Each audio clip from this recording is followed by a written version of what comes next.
Hey everyone, it's Owen here from OTech, and this time I'll be doing a quick unboxing of the Sapphire Radeon RX 580 Nitro Plus. Now I've done the unboxing and also the PCB analysis of the RX 580 Nitro Plus limited edition. Now they're basically the same cards except the limited edition has a bent chip. So the bent chip has a higher clock speed, which is 1450 megahertz.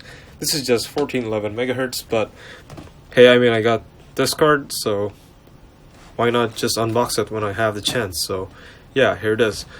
And this is also the US version, so it has a different box. It's kind of like slimmer and also, I guess, shorter, you could say. So it's different from the European or Asian version, I guess. But yeah, otherwise it's basically the same card. So outside they have the OC sticker on it. So I think they just put a sticker on it on the cards that they have the OC clock speeds, and on the non-overclock clock speed cards they don't have the sticker. But Nitro Plus cards are overclocked to 1411 megahertz, so quite fast. They're higher than most RX 580s. RX 480s could maintain on air when they just launched, so it's pretty fast. All of the features and stuff on the back, and yeah, it's kind of hard to frame it in the camera because the box is kind of like wide, tall. So yeah, I have to do it sideways.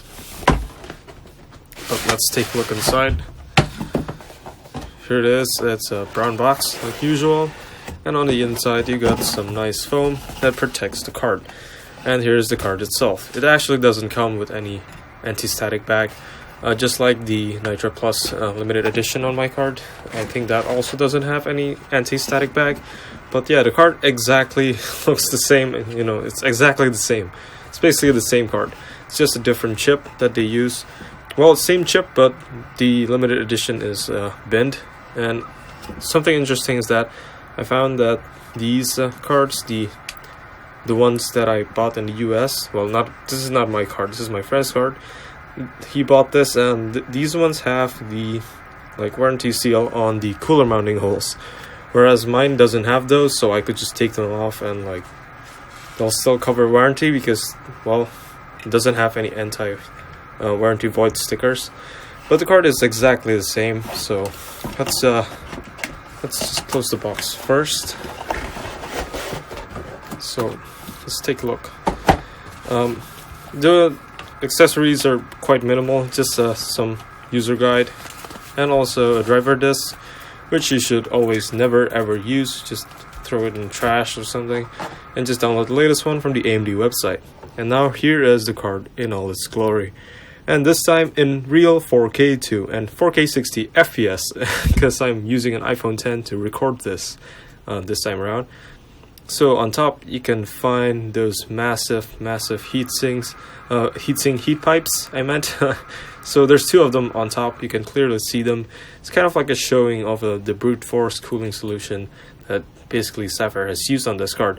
And here are the 6-pin and 8-pin power connectors. So those are quite overkill. A single 8-pin would be suffice and enough for an RX 580, but I guess the more is better for marketing, or worse actually, I'm not sure, because some people might see that as 580 as not being efficient. But anyways, in the back you got a nice backplate. I actually really like the design of Sapphire's backplate lately, especially on these 580s. I really like them. I think the design and the graphics makes it less boring than just plain black backplates, but that's just me. It says Sapphire Nitro on this side, and also the usual GPU cutout on the back of the GPU, and some venting so on the backplate in behind the VRM area to allow heat to escape. And now on the bottom you can see two more heat pipes. So yeah, it kind of just loops back inside the heatsink, and I think this card has about 4 or 5 heat pipes in total, and 2 fans, and also quite wide bladed. Seems like very high static pressure fan designs, and also replaceable and removable, just like the newer Sapphire cards. With just one screw you can take it off and basically swap it out if they break. And also on the back here you got the typical I/O connections, which are DVI, an HDMI, HDMI, and dual display ports. So that's kind of typical now. And on the front of the card, you can see massive heatsink, and also you can see that the fins are actually quite dense, so it should cool pretty well. And in my experience with the RX 580 limited edition, they actually do cool really well, and they let this card overclock pretty high. Because on the limited edition, at least on air, on this stock heatsink, I could achieve 1500 megahertz, and on the maximum voltage, at like 144 millivolt extra.